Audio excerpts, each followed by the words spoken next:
Muy buenas noches, estimadas y estimados auditores, estimades auditores.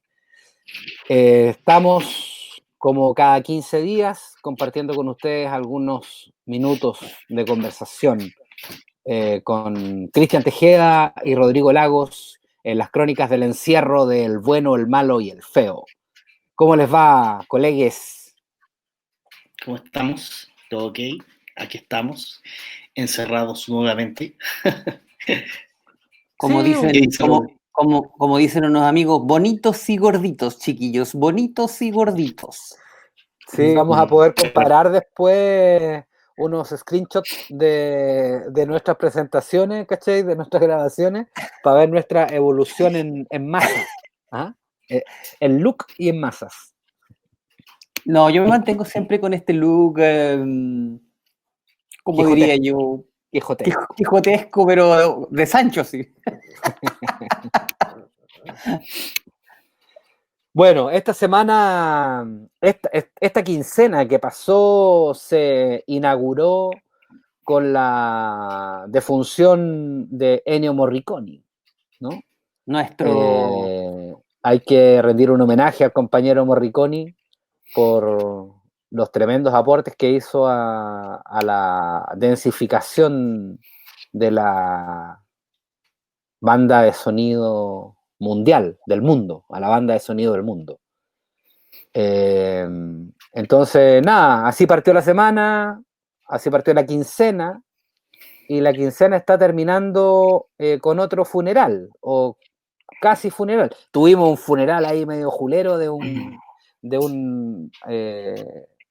¿cómo se llama? ¿Obispo? No, no era obispo. ¿Qué es lo que era Bernardino Piñera? Aparte de sospechoso de pedofilia, ¿qué era? ¿Era obispo? Era un personaje del cuadro que vamos a ver más rato. Yo se los voy a mostrar dónde está. Bueno, toda esta introducción a propósito de los muertos, porque Rodrigo Lagos, quien dispara esta quincena, nos hizo un disparo que él mismo explicará. Rodrigo, los micrófonos son suyos. Muchas gracias, Martín y Cristian. Como siempre, este espacio tan importante para la conversación y para la experimentación de nuestras ideas y pensamientos, ¿no? Estoy queriendo compartir la pantalla y me acabo de dar cuenta que me olvidé. ¿Qué te olvidaste de qué? A la izquierda, no, abajo. Sí la encontré. Ahí está. Oye, ustedes ven mi pantalla, ¿no? Sí, media pixelada, la verdad. ¿Y ahora? Aquí El se ve triunfo mejor. de la muerte. Peter Bruegel el Viejo. ¿Ah? Exactamente. De él hablaremos Con hoy día. presentación. De él hablaremos hoy día, de este Estilo personaje profe. tan curioso, parece que tuviera un melón en la cabeza, ¿no?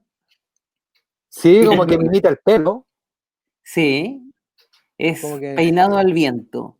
Pintor flamenco, ¿no? Uno de los grandes pintores de su época, saliendo ya de la Edad Media, como ustedes pueden observar por los años. Perdón, ¿por qué Y flamenco?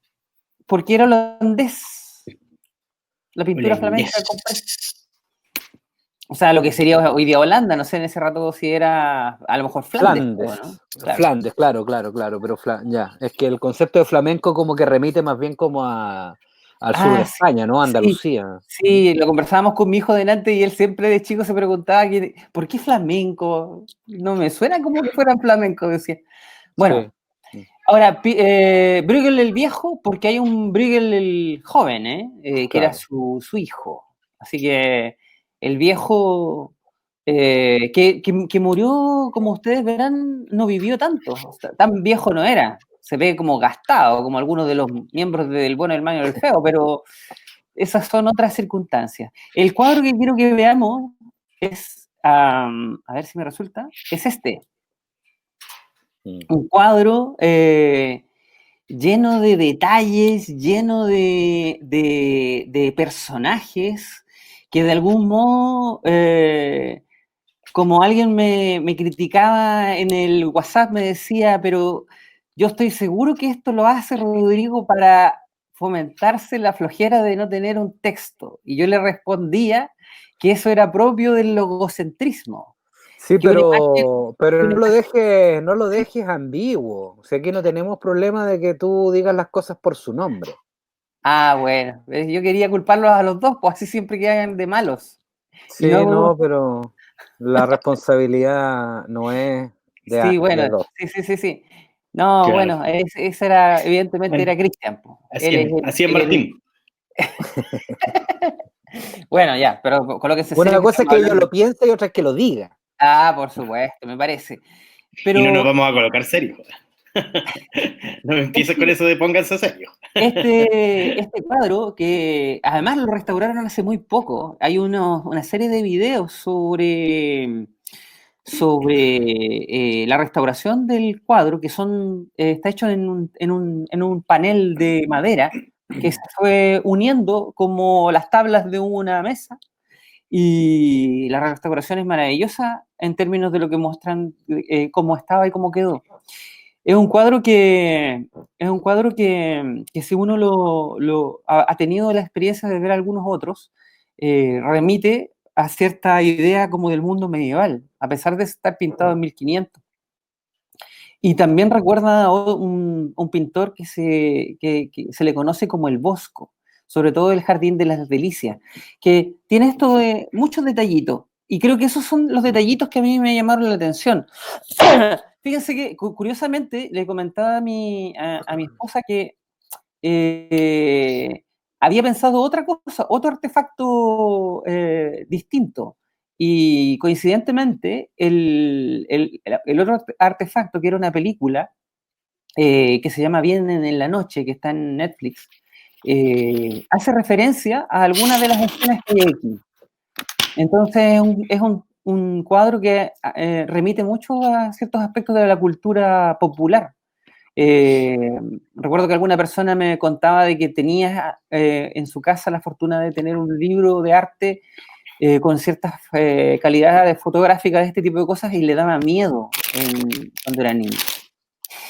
Pero quiero irme a los detalles, porque creo que en los detalles hay cosas que... Rodrigo, ¿Sí? solo un dato previo que creo que puede ser relevante para las personas que eventualmente nos puedan escuchar y que no conozcan el cuadro.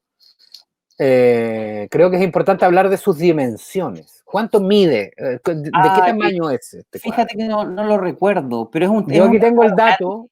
El dato es que mide 1 metro, es un óleo sobre tabla. grande, Es un sí, óleo sobre tabla que mide 1,17, 1,17 m por 1,62 m.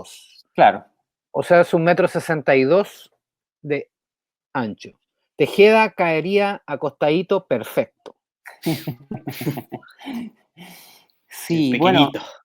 Ahora, lo interesante de este cuadro es que la cantidad de detalles te permiten, más que ver una obra como estamos acostumbrados probablemente, en términos de lo que es incluso una fotografía, es armar pequeñas representaciones de todo lo que hay aquí. Y habían algunas escenas que me parecieron notables. Miren, esta creo que es la que más me impactó y la que de algún modo me hizo pensar un poco también en lo que estamos viviendo. Me recordó a los containers que se mostraban en Nueva York hace un par de semanas atrás con los muertos del COVID, y cómo de algún modo la muerte les transportó allí, a esos lugares, ¿no? Como este enjambre de personas que de algún modo han sido forzadas a ingresar a ese lugar del cual probablemente no saldrán, ¿no? Si puedes volver atrás, porque creo que en tu recorte falta un elemento clave para poder Vienen entender más, ¿eh? Vienen más. que Si es me dejas, la si me dejas, figura de la muerte que está a caballo, ¿no? La muerte a sí, caballo es la que viene calma. arreando a todos los muertos. Déjame, yo sé, lo interesante de toda esta obra es que puedes hacer miles de recortes, pero yo seleccioné algunos y podemos complementar con algunos otros que ustedes también le hayan llamado la atención. Sí, tu Así primera selección estuvo errada. no, errada. La verdad en la pintura, por Martín Quintana. Ya, vale. Esta que viene aquí creo que también me recuerda también a algo nuestro. Yo me imagino a Piñera en esta escena, el rey y sus tesoros, y la muerte visitándole, por lo menos si no es la muerte física, es la muerte política, ¿no? Colocándole a su costado un reloj de arena en el que se le indica que su tiempo ya pasó, o está a punto de acabar, por lo menos, ¿no? Ahí está el caballo que a lo mejor se refiere No, Quintana, debe ser otro. Otro cuadro también, aquí está y a lo ese caballo me refiero. este de acá, pero a mí Claro, me... ¿cachai? Que ese caballo está montado por la muerte. Es Sí, la muerte la que monta. ahora, pero a Y ella es mí, la que arrea a todo el mundo. pero me llama la atención mira, este recuadro, o sea, el rey muerto y otro personaje de poder muerto aquí, como es el clérigo, ¿no? El clérigo a punto de recibir un hachazo, ¿no? Es como la muerte de la figura, que lo hemos comentado más de alguna vez aquí en El Bueno, el Malo y el Feo, la muerte de la Iglesia Católica y de la Iglesia en general como personaje político, ¿no? Hay algo de eso en esto también, ¿no? También hay otras escenas muy curiosas que también están aquí aconteciendo y que se dan, por decirlo así, en una especie de festín mortuorio, ¿no? Esto tiene que ver casi con una especie de escena de película o como la que vimos la semana antepasada, que de algún modo también era una escenificación y aquí hay otro personaje que describe exactamente el mismo aspecto, ¿no? Hay una música de fondo, que no sabemos a lo que suena en realidad, porque también hay unas trompetas en el otro lado. Pero hay un ritmo en hay una especie de, de partitura tras todo esto, ¿no? No sé si le podríamos llamar destino, no sé si le podríamos llamar necesidad, desenlace inevitable, algo por el estilo, ¿no? Claro, es un pulso finalmente. Exactamente. Y también hay personajes que están como en otra, diría yo, ¿no? Son los únicos, de hecho. Exactamente, son los únicos que parecen estar ajenos a todo lo que ocurre y están en quizás en la actividad, diríamos, absurda, como a veces siente uno que está en su casa frente a lo que está ocurriendo, y quizás un poco gozando de los privilegios que le van quedando, viendo cómo, en este caso, este hombre lee la partitura que su amada le pide que le toque, ¿no? Hay algo un poco de eso, ¿no? Claro. Con la gente, como ocurre hoy día cuando vas al centro y ves a la gente comprando o paseando en el mall. ¿Mm? Y curiosamente, puedes ir a los malls, pero no puedes ir a los parques nacionales porque la distancia social se cuida mejor en el mall que en los parques nacionales. Curioso razonamiento. El otro día hacíamos esa reflexión en casa. Y quizás esta también es una escena muy grotesca, ¿no? Quizás escuchaba el comentario de un escritor que señalaba que quizás, y lo decía así, quizás esta es la única escena que nos merezca de algún modo algún tipo de piedad, ¿no? Una madre junto a su bebé y un perro famélico en actitud no precisamente de cariño frente al niño probablemente, ¿no? Y lo otro que también me parece que es relevante del cuadro es esta escena que está de la mitad hacia arriba, ¿no?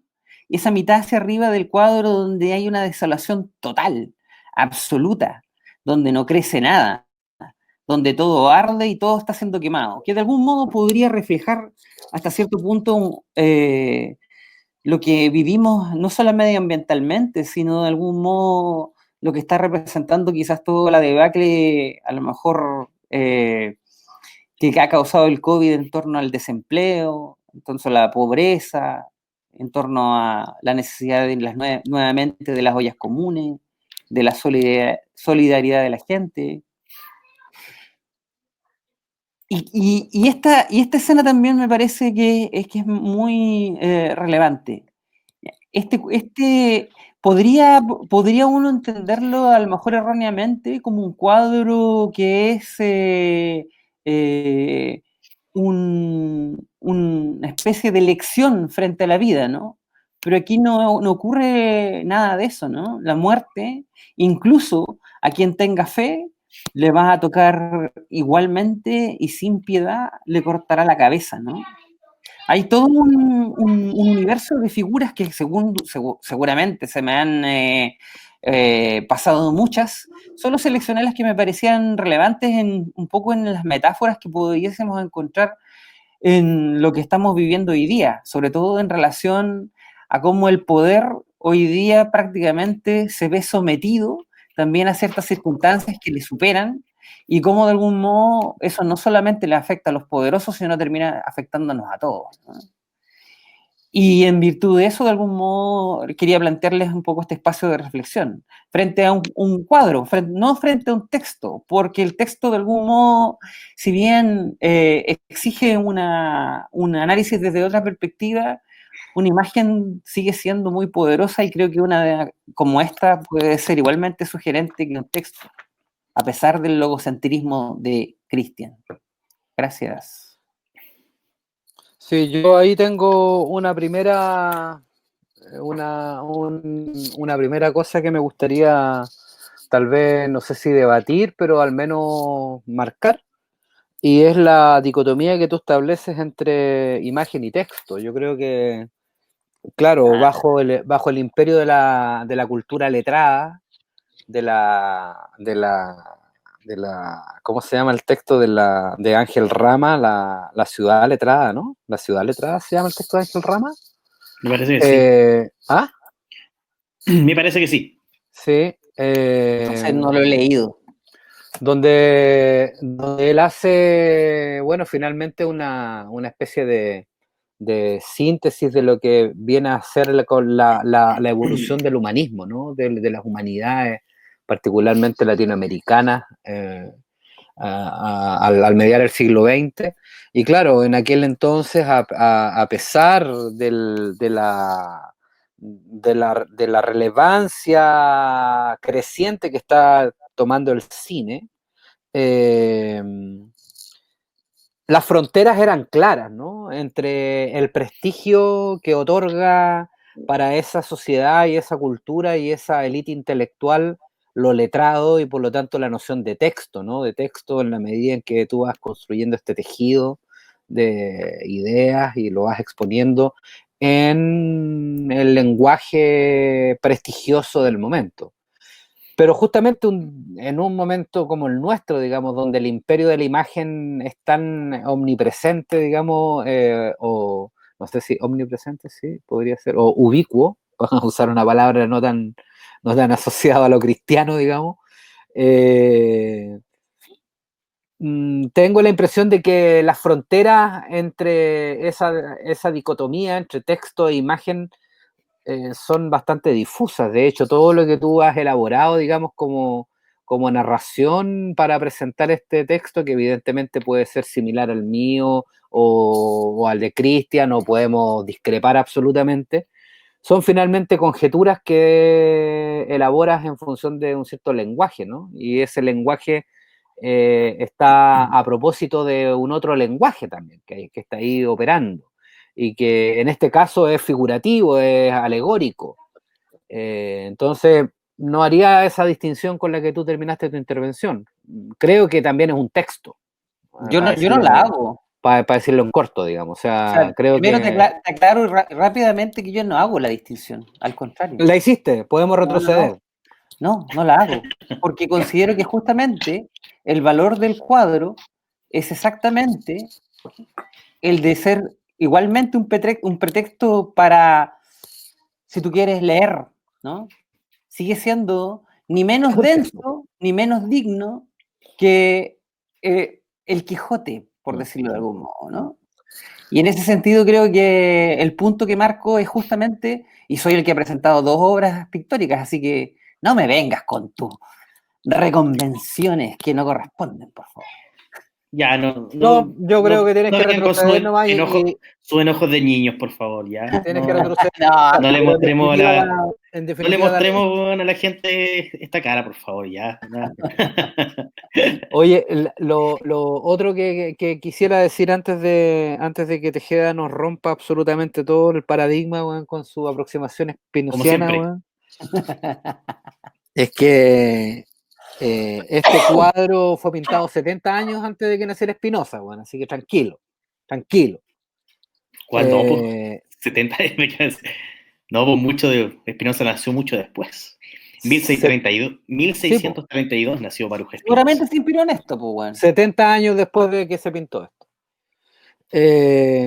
Lo que quería plantear es que lo interesante, que puede ser por supuesto concordante con la época, lo interesante es que aún persiste la idea de una muerte viva, ¿no? O sea, porque en este cuadro, que es el triunfo de la muerte no está asociada a la nada, o sea, la muerte no está asociada a la idea de muerte que podría elaborarse hoy día en función de que yo me muero y me convierto en tierra y chao, digamos. O sea, no hay una vitalidad humana en eso. Tal vez orgánica, sí, claro. Nos seguimos transformando en materia, la materia sigue transformándose. Pero sin embargo, aquí en esta alegoría hay una muerte viva, ¿no? Una muerte humanizada. Los personajes son personajes que, aun cuando representan a la muerte, son vivos, están vivos, pueden actúan, matan, obligan, amenazan. Y por lo tanto, son fuerzas que de algún modo están ahí operando, creo yo, como una cierta, con un cierto remesón al discurso mortuorio eclesial. Es decir, hay como una mirada anticlerical de algún modo en el cuadro, ¿no? Anticristiana. Y eso me parece interesante porque si tú te fijas, hay un segmento de la pintura que tú no seleccionaste, pero que de alguna manera habla de la lujuria, ¿no? Hay una pareja, o sea, no una pareja, yo tengo aquí el recorte, pero lo tengo en otro computador, así que no puedo hacer el cambio. Sí, puedes mostrarlo. Hay como una pareja, hay un desnudo más o menos en la mitad del cuadro sobre una red. A ver, espera. Aquí. Claro, sobre la red hay un desnudo y una pareja, o sea, no es una pareja, una persona, digamos, como con, no sé si con ropa, pero media asexuada. Esta claro, esa persona y la que está a un costado, a la izquierda. Y acá hay otra persona también. Aquí está lo que tú señalas, y aquí también hay lujuria si te gusta esto. No, me parece interesante. Mira esa posición, por ejemplo, la posición de esa calavera atacando por detrás a la damisela que va con los brazos abiertos, ¿no? O sea, creo que de alguna manera lo que quiero enfatizar es que la muerte no está muerta en esta pintura. La muerte es vital, la muerte es vida. Una cosa es que no nos guste la vida que nos propone esta muerte viva, pero de que está viva, ¿no? Y esta sección también es bien interesante, porque si tú bien dices que aquí está la muerte, desde luego, una más, pero que hay una muerte reflexiva, así como... Exactamente, una muerte que de algún modo se arrepiente No, yo creo que está como fastidiada de matar, así como cansada de matar. Porque... Claro, con la posición típica de la reflexión. No, me parece una bonita provocación y no estoy en absoluto de acuerdo con Cristian Tejeda cuando te trató de flojo porque ponías esto. Subrayo el hecho de que tú has aportado, además de la homeopatía inolvidable, un par de cuadros siempre asociados a la muerte, sí, porque el anterior también estaba asociado a la muerte. Tejeda, en el fondo. ¿Qué te pareció? ¿Qué te pareció este cuadro? Según sé, en los años, ¿no es cierto? en que se pintó este cuadro, que hay que recordar también que me parece que no, Peter Bruegel el viejo no dedicó todos los años de su vida a la pintura, ¿no? Sino que es un personaje que pintó tardíamente, ¿no? Pero igual así es considerado dentro de los 4 grandes pintores flamencos, juntos con Van Eyck, no sé cómo se pronunciará. Van Eyck. Rubens es el otro, ¿no es cierto? Y el Bosco. El Bosco, claro. Y el Bosco. Y esta pintura, ¿no es cierto?, está hecha entre 1562 y 1563, ¿no? Justo los años, ¿no es cierto?, en que Inglaterra sufrió una peste, sufrió de la peste bubónica, ¿no? Murieron cerca de 20.000 personas. Uno nunca sabe bien las cifras, ¿no es cierto? Tan tardíamente es imposible, ¿no? Es como se sustenta, ¿no es cierto?, la historia económica, ¿no? Muchos datos siempre están vacíos, ¿no? Se dice, ¿no es cierto?, que murieron cerca de 20.000 personas, no sé, me imagino que debe ser para la población de la época una cuestión no... enorme, enorme, ¿no? Entonces, claro, la pintura nos retrotrae nuevamente, ¿no es cierto?, a la imagen un poco cataclísmica, no sé cómo mencionarlo. No sé cuál es el adjetivo que le gustará más a Martín, porque si digo un mal adjetivo, seguramente me va a leccionar, ¿no? Mirá, no puedes decir apocalíptico, puedes decir apocalíptico sin problema. Mala selección de palabras, me va a decir. Pero... El único que ha publicado libros aquí eres tú, Tejeda, weón. Así que la selección de palabras, tranquilo. Corre a tu favor. Mi guacho. Claro. Tranquilo, mi guacho. A propósito, compren el libro de Tejeda que se está agotando en Geisa. Sí, se está agotando. Está quedando el último, creo.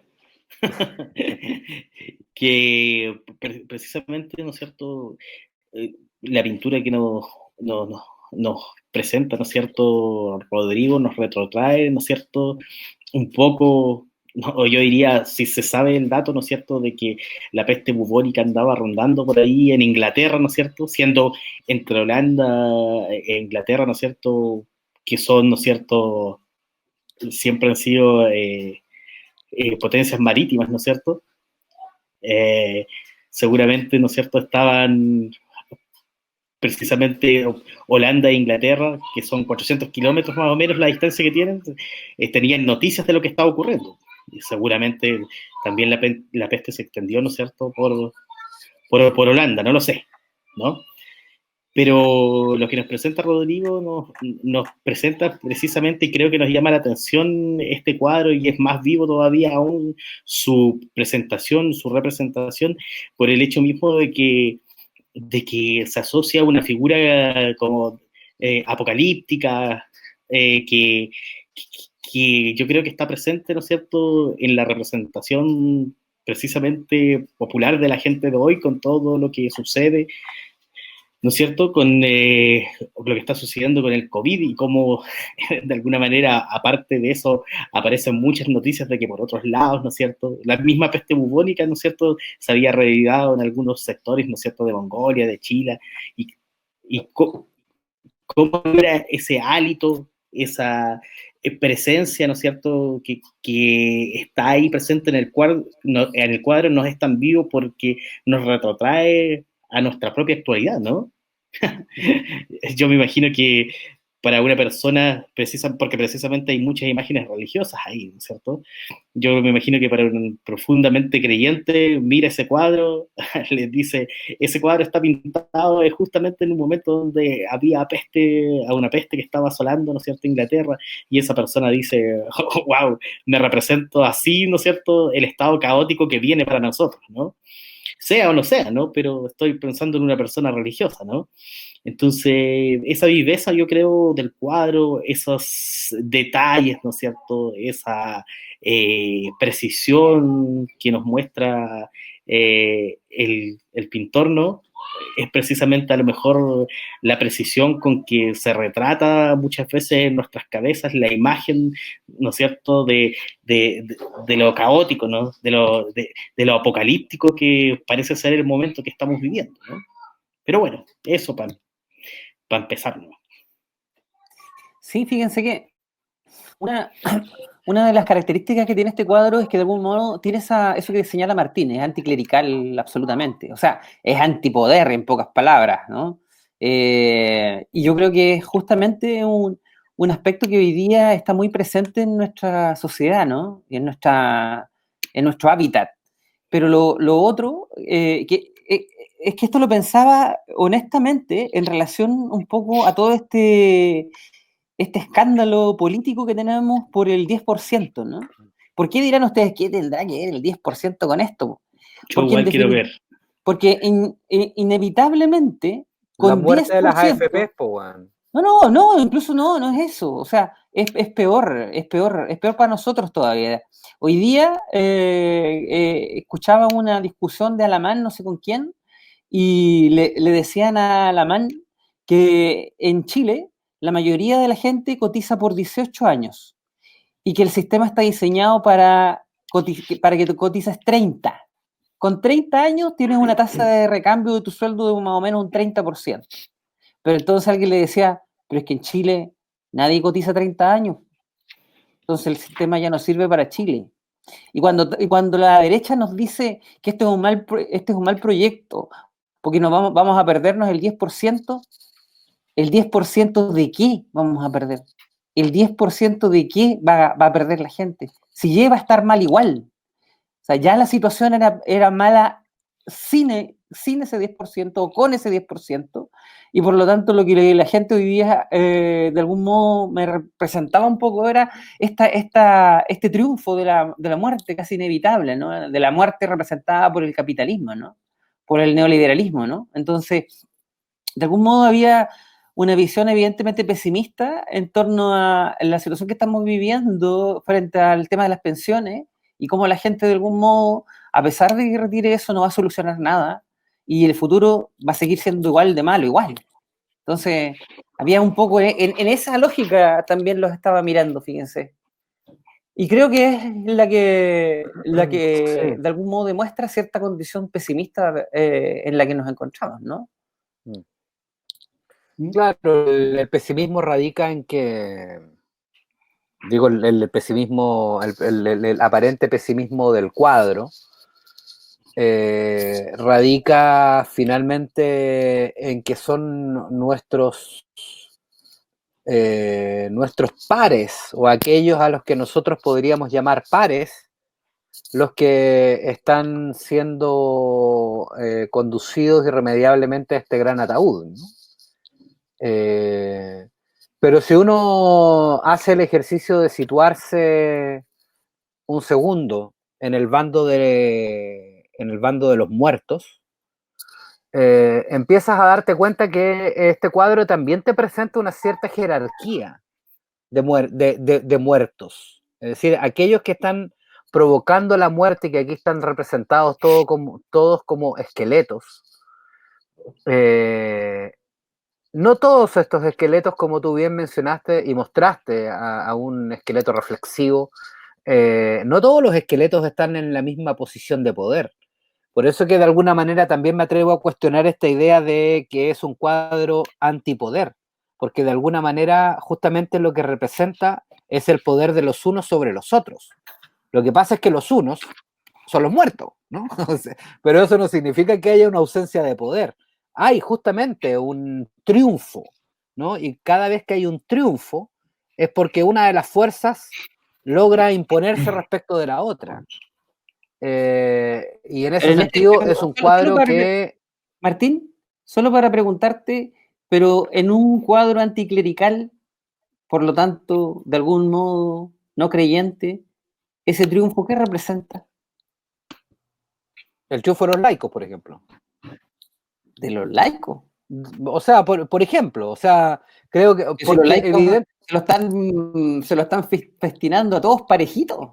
Sí, pues, Entonces, yo creo que pero pero hay poder en este cuadro. O sea, no hay ausencia de poder, no hay no hay un dibujo, una narrativa que nos hable del triunfo del no poder sobre el poder. Lo que hay es el triunfo de algo que es más poderoso que aquellas instituciones que se autodefinen como las poderosas. ¿Sabes de qué es el triunfo? De la finitud nada más. La nada. Hasta ahí Pues, queda tirado el poder. no Pero sé, por lo mismo yo, no sé. La seguramente, nada, bueno, no sé, está bien, puede ser. por lo mismo yo, cuando dicen un cuadro completamente anticlerical, yo no lo veo así. Yo veo precisamente las imágenes, ¿no es cierto? Veo las cruces, veo la figura, veo las caderas, ¿no? Veo ciertas posturas. 1500, pues no seas injusto, pues, 1500. Hasta tu Espinosa menciona a Dios, pues. Pero por lo mismo, pues, ¿en qué sentido? Pues porque lo pensaba en realidad, ¿en qué sentido, no es cierto? Puede ser un cuadro anticlerical visto, ¿no es cierto?, las imágenes que están ahí, ¿no? ¿En qué sentido lo ven o lo visualizan, ¿no? Lo leíste una interpretación, ¿no es cierto?, que había ahí ¿no es cierto?, sobre una sección de la cual tú lo mostraste, ¿no? Pero Pero, me es un poco Claro, difícil claro. sostener esta visión anticlerical en cuanto todos los signos, ¿no es cierto?, están ahí. Y de hecho, pensándolo precisamente con esta contextualización de la peste, ¿no? Está toda la figura, todo el caos, ¿no es cierto?, que representa casi un fin del mundo, que en algún momento lo ya, conversamos, ¿no es cierto?, pero mira, pero en algún momento lo conversamos dentro del bueno y el malo y el feo, ¿no? Esta representación, y eso es lo lindo, por lo menos para mí, a mí siempre me ha gustado mucho, ¿no es cierto?, la pintura, y creo que eso es lo lindo, lo que vehiculiza, ¿no? Especialmente, mira, la pintura del Bosco, ¿no es cierto?, pero el vehiculizan Bosco es ciertas... diferente, po. ¿Cómo? Es que mira, si tú ves el Jardín de las Delicias en el Bosco, ahí sí es un cuadro aleccionador, un cuadro que te indica claramente el bien, el mal y dónde estamos nosotros, por decirlo de algún modo, ¿no? Pero en este no hay, no hay redención aquí.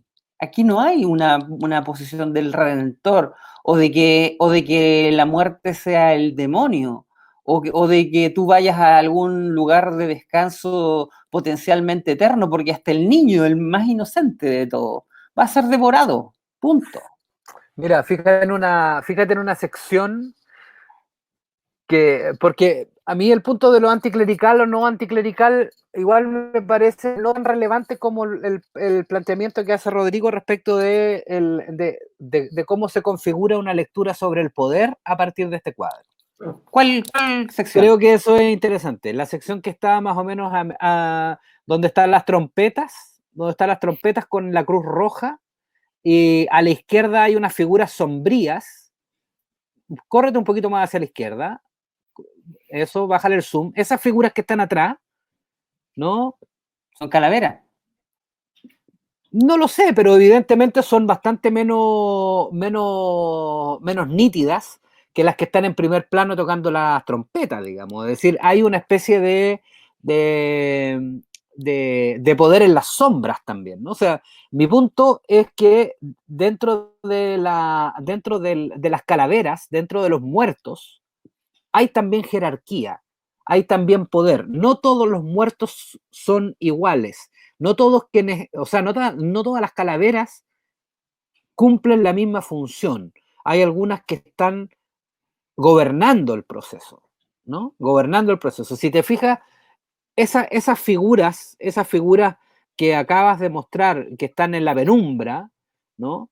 Que operan sobre una especie de vigilantes, de que todo lo que esté pasando, contrasta absolutamente con lo que está en el otro extremo de la pintura, justamente al otro extremo, a la derecha. Eso que está ahí. Lo que está allí son ejércitos de soldados rasos, de calaveras que contrastan desde el punto de vista de la potencia que pueda tener uno y otro. O sea, mientras al lado izquierdo de la pintura operan las trompetas, una cierta jerarquía, opera el poder en las sombras, a la derecha del cuadro hay huestes de calaveras esperando entrar a escena, ¿no? Y creo que eso habla de una cuestión muy, muy humana, ¿no? Muy humana y quizás tan humana en aquel entonces como hoy, y que es justamente la jerarquización. Pero fíjate que interesante es que quien está al lado del rey no ostenta ningún indumentaria especial, por decirlo así, ¿no? Claro, pero al lado hay un muerto con armadura. Ya, pero... Hay una calavera con armadura. ¿Cachai? No es lo mismo estar desnuda como calavera a estar completamente parapetada con armadura. No tienen la misma jerarquía. Puede ser, sí, puede ser. Pero a mí, mi rollo aquí es que esa muerte que está aquí pintada no es el infierno, no es el castigo, es simplemente lo inevitable. Y desde esa perspectiva me parece interesante el cómo de algún modo aquí no hay sometimiento, ni tampoco redención. Si finalmente a lo que más aspiraría cualquiera de estos individuos es a formar parte de una calavera más, nada más. Oye, hay otra figura que me resulta bien misteriosa. ¿Cuál? Que incluso aparece como iluminada en el cuadro. En la zona de las trompetas, abajo a la derecha hay una figura que flota, gorda, esa que está ahí, y detrás de esa figura que flota, al otro lado del puente, hay una figura humana, sola, sin amenaza aparente, ¿no? Porque nadie la está amenazando esa figura. Está contemplando desde el agua más o menos lo que está ocurriendo. Yo creo que está... ¿Tú dices que está muerta? Está escondido. Está escondido. Requerimientos de la profesionalización. ¿Qué significa eso? Ya. Uno de los emprendimientos, seguramente. ¿Qué? Bueno, nada. Bien, buen cuadro. Sí. Ahora, respecto de su vinculación con nuestra aldea, ¿no? ¿Qué es lo inevitable entonces, Rodrigo? Consensuando contigo que esa podría ser una palabra que emerja de la lectura de esta pintura. Yo estoy en desacuerdo en todo caso, ¿eh? Con esa. Yo creo que hay algo más aleccionador todavía ahí de esto inevitable, ¿no? Incluso con la misma composición del cuadro. Ya, dale. Mira el cielo, que es el precisamente, ¿no es cierto? La imagen de fondo, ¿no? Hay una división precisamente. Pues hay una división, ¿no es cierto?, entre ese cielo, ¿no es cierto?, lleno de humo, un cielo rojo, ¿no es cierto?, un cielo que está quemado, ¿no es cierto?, y un cielo que comienza, ¿no es cierto?, comienza a verse azul, ¿no? De hecho, mira, si tú tomas desde arriba, desde donde comienza la Tierra, ¿no es cierto?, hay toda una cuestión de composición, ¿no es cierto?, una línea que sigue, ¿no es cierto?, todo lo caótico, ¿no? Todo lo que está caótico.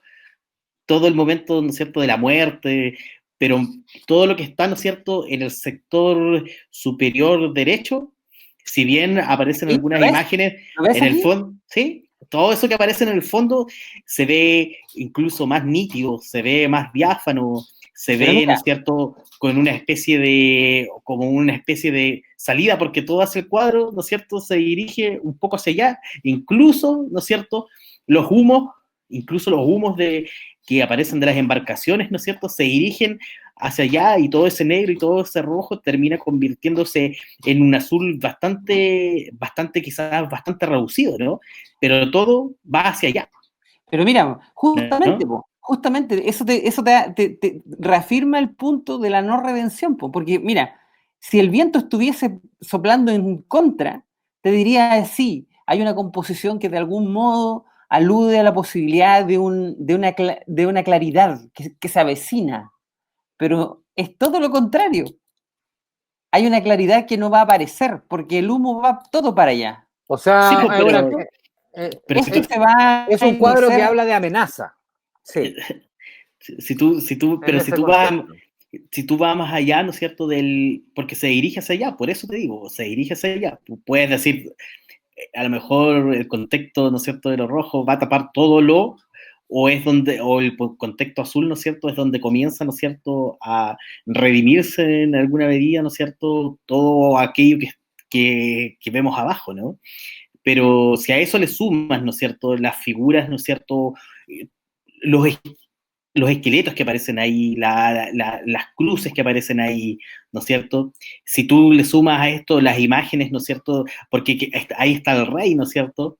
Ahí está el rey, pero aparece junto con imágenes muy mundanas y muy típicas, ¿no es cierto? Quizás con los valores, ¿no es cierto?, del siglo XV y siglo XVI, ¿no es cierto? La riqueza, ¿no es cierto?, como una cosa asquerosa, sucia, ¿no es cierto? Entonces yo creo que si le sumas a eso, ¿me entendí? ¿No? La composición del cuadro, donde en la esquina superior derecha, ¿no es cierto?, aparece una cierta claridad, donde desaparecen, ¿no es cierto?, estos elementos caóticos que están, ¿no es cierto?, que ocupan casi todo el cuadro.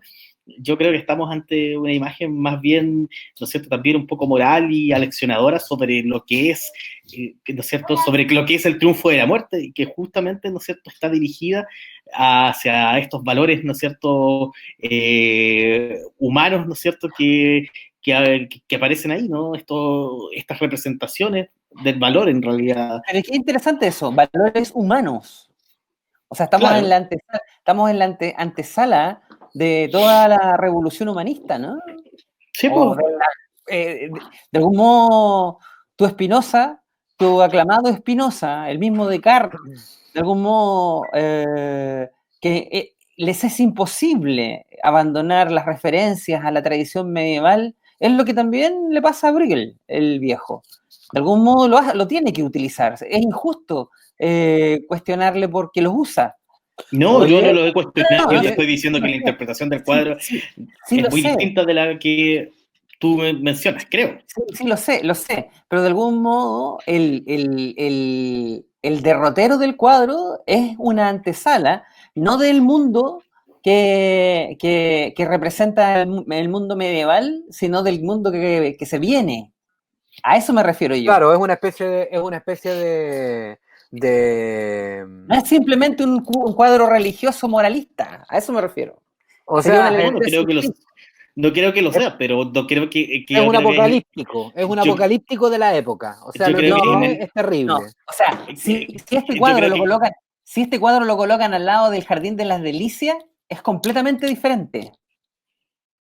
de hecho el pintor hace referencias al bosque que son, ¿no es cierto?, evidentes. Por eso te digo Claro. que yo me parece que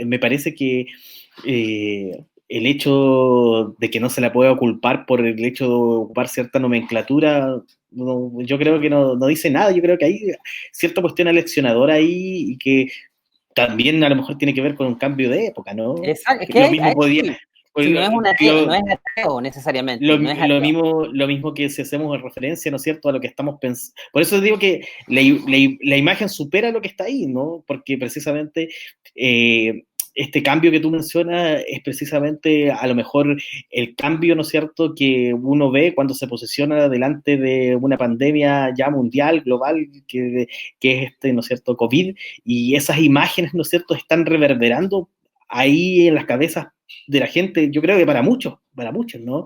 O sea, ¿cómo salimos de acá, no? Y lo que se aparece ahí, ¿no es cierto?, es un caos, ¿no? Es un punto límite. Y es por eso que yo creo que es tan estrecha y breve, ¿no es cierto?, el punto de luminosidad que aparece en el cuadro de Bruegel, ¿no? Porque es como, va a ser, ¿no es cierto?, va hacia allá, como la dirección del viento, ¿no? Va hacia allá, pero no Pero va sabemos hacia hacia allá la dónde amenaza, ¿no? Porque tú, cuando ves va. que se dirige ese humo para allá, ¿tú lo ves como esperanzador? ¿Lo lees como esperanzador? No, no, Ah, no, ya, no, esa es lo que tenía la duda. Ya, pues no, chiquillos, pero estamos cerrando. Sí, Martín, ¿tienes un cierre? nada, agradezco nuevamente la invitación a poder digerir un poco esto con toda la distancia que podamos tener. Ninguno de nosotros es esteta, ni historiador del arte, ni mucho menos, ¿no? Solamente un poco de intuiciones respecto de esto. Creo que para mí trato de ponerme un poco en el lado de, de que estos personajes que están acá asediando a nuestros similares, digamos, operan también en una lógica tal vez un poco eh, Opresora. sin posibilidad de elección, ¿no? Es decir, están de algún modo también irremediablemente conducidos a hacer lo que hacen, ¿no? Como Es los un pacos, poco dices como, tú. ¿cómo? Como los pacos. Ni siquiera pensaría en la figura de ellos, no, o sea, ¿Qué me sonó? Discúlpame, estaba pensando en las AFP, Ah, estaba pensando en las AFP, buena, ya. o sea, las AFP, ¿quién puede juzgar de que efectivamente los tipos no hicieron el negocio que ética y moralmente y políticamente a ese tipo de personas con esa estructura de pensamiento les viene? Es decir, ellos están defendiendo lo suyo. Y a mí me parece que en ese contexto hay una legitimidad que no se puede desconocer. Lo que pasa es que esta tontera del 10% sí o del 10% no es una cuestión que no ha entrado de lleno en el argumento de fondo que hay en esta cuestión y que justamente el nivel de desaprobación de la legitimidad que tiene ese tipo de negocio, ¿no? Esa cuestión se ha estado soslayando cuando tú centras la discusión en el 10%. Es decir, si me dicen a mí el 10%, claro, yo saco el 10%, weón, porque nada, no tengo ninguna certeza de que voy a jubilar bien, digamos. O sea, de hecho tengo justamente la certeza inversa.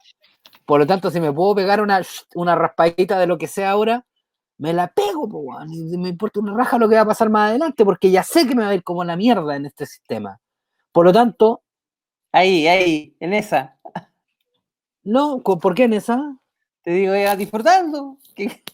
No, es que ni siquiera disfrutando, si es un acto que tiene que ver con la legitimidad. No, por Ese, supuesto. ¿no?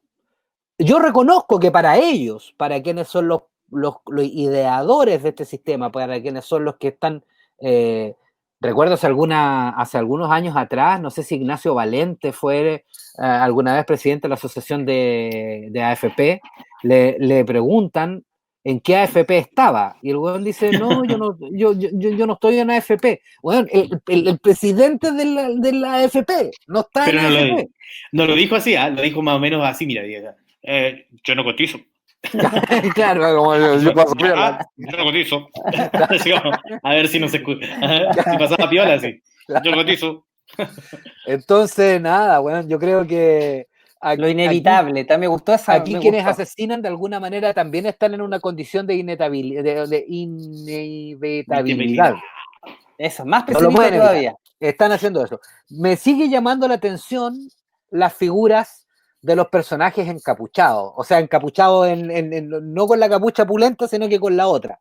No sé, con Ya. la que va en este lado donde justamente donde se difumina del cielo oscuro al cielo celeste. Si tú trazas una línea recta hacia abajo, hay 4 especies de monjes que van caminando hacia el pasado, digámoslo así, ¿no? Suponiendo que la izquierda representa el pasado en este cuadro y la derecha el futuro, dado que el viento va para allá. Sí, Bueno, pues, bueno. hoy día sí la izquierda suena como ha pasado también aquí, ¿no?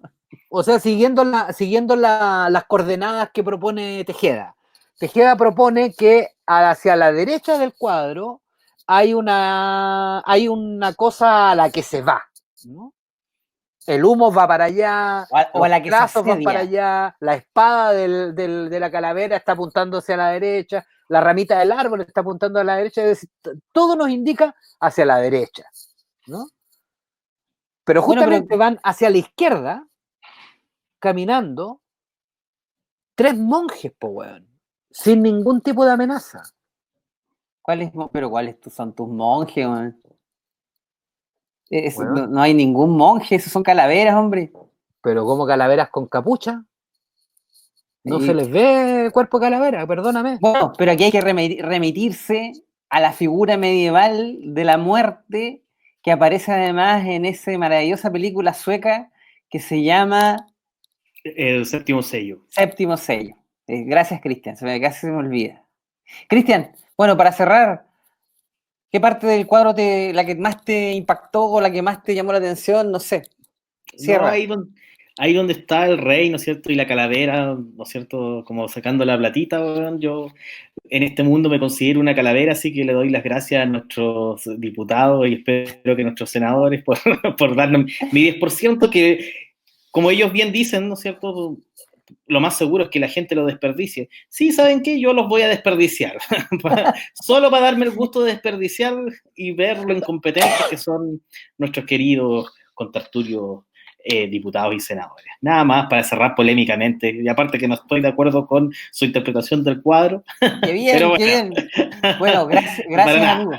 Gracias, amigos. Yo creo que esto fue una buena discusión de un texto en madera que pretende solamente entretenernos un poco en el ejercicio intelectual del pensar y el de discutir, ¿no? Y te sonó demasiado Warkens, así como la belleza del pensar. Hasta en eso estoy de desacuerdo hoy día. Está bien, me gusta estar de desacuerdo con todos ustedes. Un abrazo, cuídense. Cuídense. Adiós. Adiós. Chao. Chau.